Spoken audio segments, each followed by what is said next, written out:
প্রতারণা সেখানে ইউনূস সরকার। মোহাম্মদ ইউনূসের নেতৃত্বাধীন অন্তর্বর্তী সরকারের সময়ে জারিকৃত জুলাই জাতীয় সনদ, সংবিধান সংস্কার বাস্তবায়ন আদেশ ২০২৫ এবং গণভোট অধ্যাদেশ ২০২৫-কে সম্পূর্ণ বেআইনি ও অবৈধ বলে আখ্যায়িত করেছে সরকারি দল বিএনপি। দলটির স্থায়ী কমিটির সদস্য ও স্বরাষ্ট্রমন্ত্রী সালাউদ্দিন আহমেদ বলেছেন, জুলাই সনদ বাস্তবায়ন আদেশ অন্তর্বর্তী সরকারের অন্তহীন প্রতারণার দলিল ও জাতীয় প্রতারণা। এ আদেশের কোনো আইনি বৈধতা নেই এবং এটি সূচনা থেকে অবৈধ। স্বরাষ্ট্রমন্ত্রীর এই বক্তব্যের মধ্যে দিয়ে ইউনূস সরকারের 18 মাসের শাসনকাল রাজনীতি ধ্বংসের একটি চিত্র পাওয়া যায়। রাজনৈতিক সংস্কারের নামে ইউনূস সরকার দেশের জনগণের সঙ্গে যে প্রতারণা করেছে তা এখন জাতীয় সংসদে আমরা দেখতে পাচ্ছি। রাজনৈতিক দলগুলোর মধ্যে অনৈক্য আর বিভেদ সৃষ্টির অপচেষ্টা করেছিলেন ডক্টর ইউনূস। অর্থনীতির ক্ষেত্রে অন্তর্বর্তী সরকারের প্রতারণা আজ জাতির সামনে উন্মোচিত হয়েছে। আর্থিক খাতে সংস্কারের নামে তিনি দেশের অর্থনীতি রীতিমতো ধ্বংস করেছেন। বাংলাদেশের অর্থনীতির মূল চালিকা শক্তি হচ্ছে বেসরকারি খাত। ইউনূসের শাসনামলে বেসরকারি খাত ধ্বংসের ভয়াবহ তাণ্ডব চলে। হাজার হাজার কলকারখানা বন্ধ হয়ে যায়, লাখ লাখ শ্রমিক বেকার হয়। মব সন্ত্রাস করে জ্বালিয়ে দেওয়া হয় শত শত কলকারখানা। অন্তর্বর্তী সরকার এসব মব বন্ধের কোনো উদ্যোগ নেয়নি, বরং মব সন্ত্রাসকে উৎসাহিত করা হয়েছে। বেসরকারি খাতের উদ্যোক্তাদের বিরুদ্ধে আজগুবি মিথ্যা মামলা দিয়ে হয়রানি করা হয়। ইউনূসের ছত্রছায়ায় চাঁদাবাজি বেসরকারি খাতে আতঙ্ক সৃষ্টি করে। অনেক ব্যবসায়ী মব সন্ত্রাস এবং চাঁদাবাজির ভয়ে ব্যবসা বন্ধ করে দেন। ইউনূসের ঘনিষ্ঠ আহসান এইচ মনসুরের নেতৃত্বে ব্যাংকিং খাতকে করা হয় বিনিয়োগ বিমুখ। সংকোচনমূলক মুদ্রানীতি, উচ্চ সুদ হার, রাজনৈতিক অনিশ্চয়তা ও আইনশৃঙ্খলা পরিস্থিতির অবনতির কারণে ১.৫ বছরে দেশি বিদেশি বিনিয়োগ প্রায় স্থবির হয়ে পড়ে। বিনিয়োগ না বাড়ায় নতুন কর্মসংস্থানও সৃষ্টি হয়নি। অর্থনীতিবিদদের মতে এটাই অন্তর্বর্তী সরকারের সবচেয়ে বড় প্রতারণা। বিতর্কিত ব্যাংকগুলোর পরিচালনা পর্ষদ ভেঙে নতুন পর্ষদ গঠন, ঋণ অনিয়ম বন্ধের উদ্যোগ এবং 5টি দুর্বল ইসলামী ব্যাংক একীভূত করে সম্মিলিত ইসলামী ব্যাংক গঠনের সিদ্ধান্ত অর্থনীতিতে লাভের চেয়ে ক্ষতি করে বেশি। একীভূত 5 ব্যাংকের আমানতকারীরা তাদের আমানতের টাকার জন্য এখন রাস্তায়। ইউনূস যখন ক্ষমতায় নিয়েছিলেন তখন যে পরিমাণ খেলাপি ঋণ ছিল, তার বিদায়ের সময় তার চেয়ে অনেক বেশি হয়ে যায় খেলাপি ঋণের পরিমাণ। ইউনূসের আরেকটি প্রতারণা ছিল বেসরকারি খাতের বিরুদ্ধে দুর্নীতি ও অর্থ পাচারের তদন্ত। কোন ভিত্তিতে 11 ব্যক্তি ও প্রতিষ্ঠানের বিরুদ্ধে অর্থ পাচারের অভিযোগ আনা হয়েছিল তার কোনো ব্যাখ্যা নেই। তদন্তের নামে মিডিয়া ট্রায়ালের মাধ্যমে বেসরকারি খাতের ইমেজ নষ্টের চেষ্টা করে ইউনূস সরকার। এটাও ছিল জাতির সঙ্গে প্রতারণা। এতদিন পর্যন্ত আমরা ইউনূস সরকারের রাজনৈতিক ও অর্থনৈতিক প্রতারণার কথা শুনেছি, কিন্তু এখন ধীরে ধীরে সব ক্ষেত্রে তার প্রতারণার চিত্র পরিষ্কার হচ্ছে।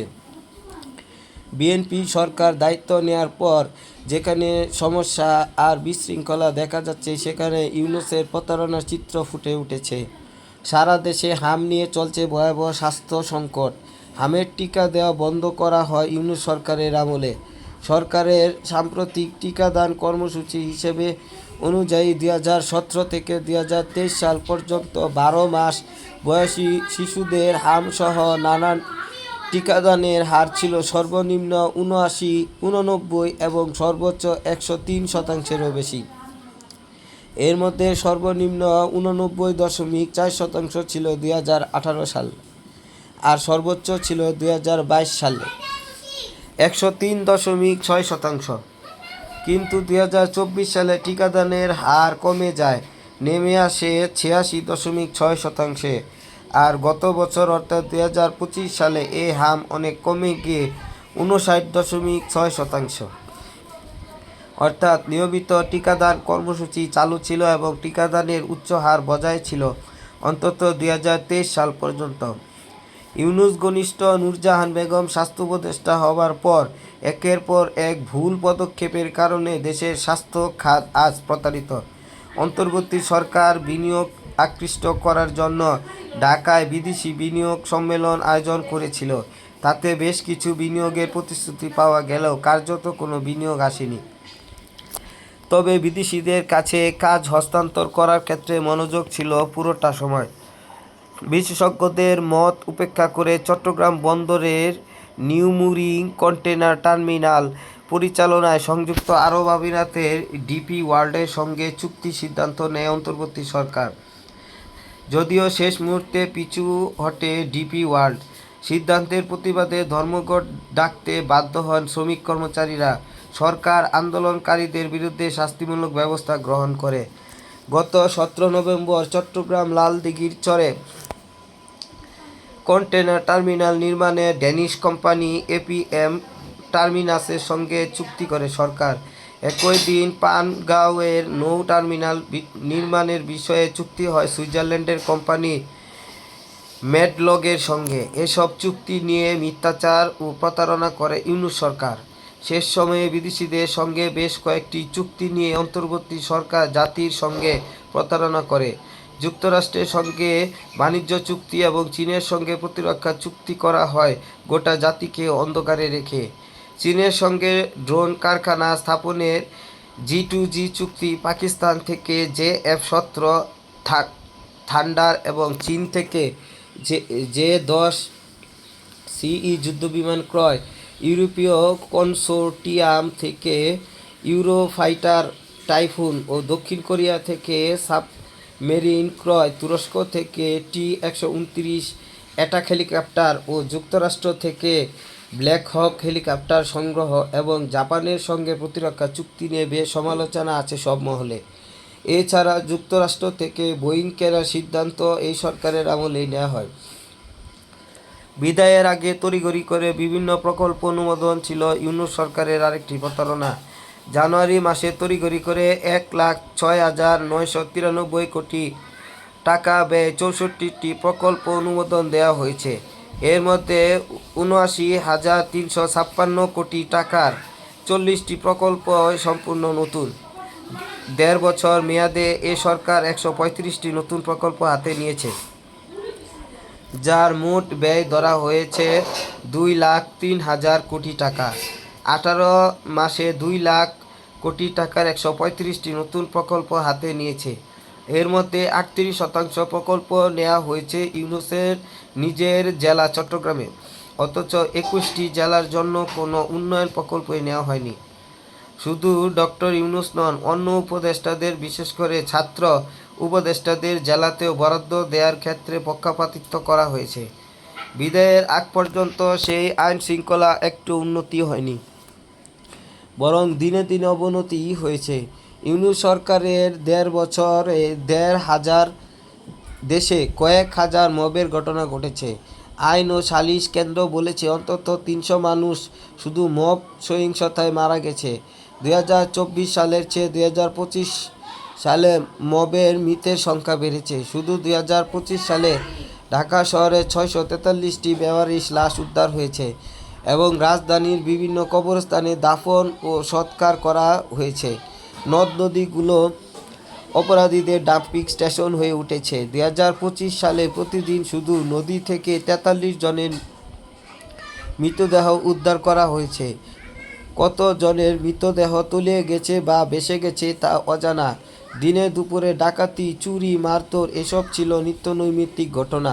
অথচ ডক্টর ইউনূস ক্ষমতা নিয়ে বলেছিলেন আইন শৃঙ্খলা পরিস্থিতির দ্রুত উন্নতি হবে। এটাও ছিল অন্তর্বর্তী সরকারের আরেকটি সীমাহীন প্রতারণা।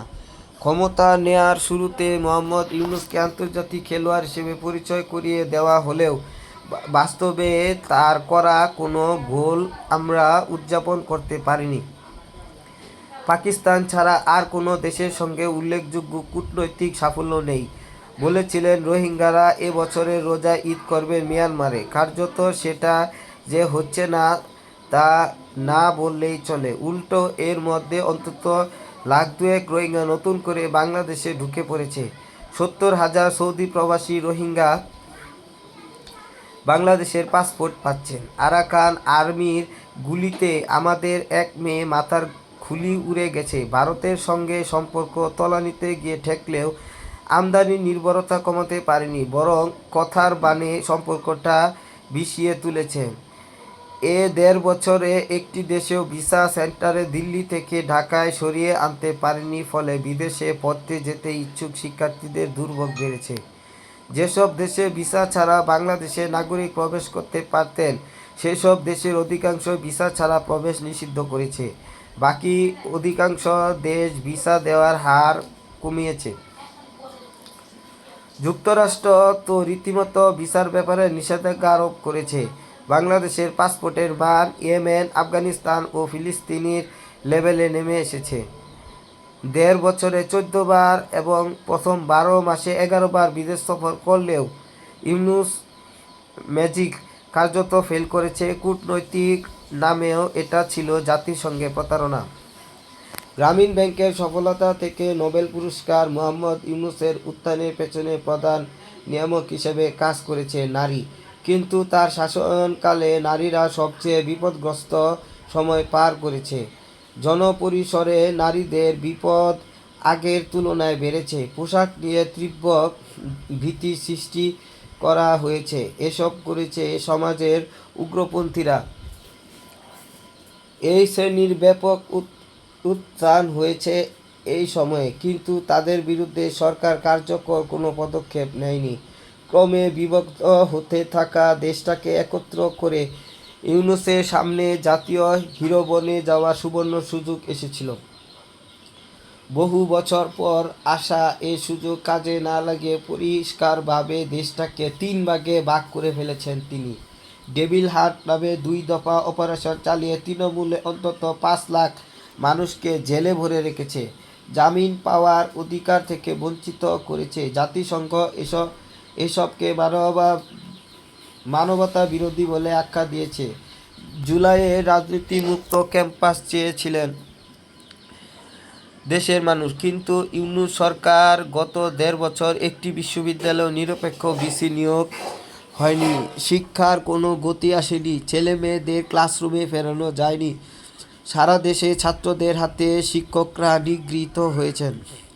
বছরের অর্ধেক পেরিয়ে গেলেও শিক্ষার্থীরা নতুন বই পায়নি। বইয়ের মান ও নিম্নমানের কাগজে বই ছাপানো নিয়ে দুর্নীতির কথা আর না বলি।